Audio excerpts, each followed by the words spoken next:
Majority of gun owners, overwhelming majority of gun owners think that's a good idea. So if we've got lobbyists in Washington claiming to speak for gun owners, saying something different, we need to go to the source and reach out to people directly.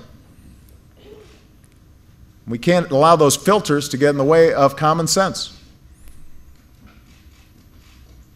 And that's why I need everybody who's listening to keep the pressure on your member of Congress to do the right thing.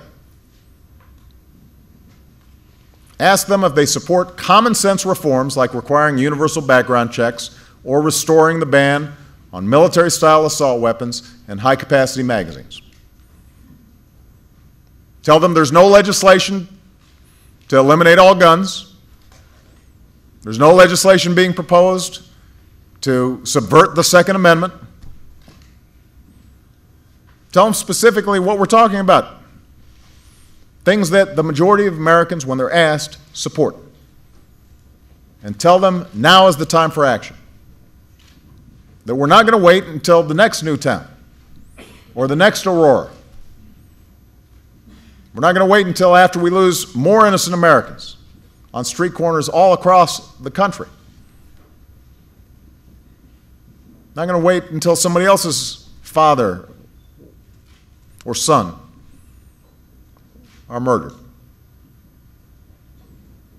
Some of the officers here today know what it's like to look into the eyes of a parent or a grandparent, a brother or a sister who has just lost a loved one to an act of violence. To see the pain and the heartbreak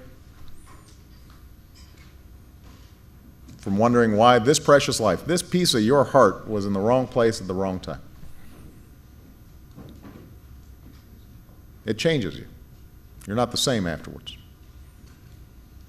And obviously, whatever that experience is like is nothing compared to the experience that those families are actually going through.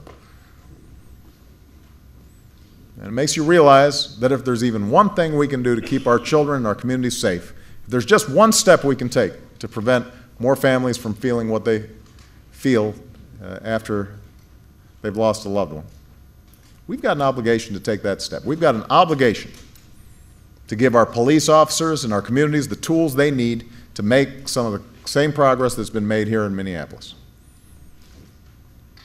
There won't be perfect solutions. We're not going to save every life, but we can make a difference. And that's our responsibility as Americans. And that's what I'll do every single day, as long as I've got the honor of serving as your president. So thank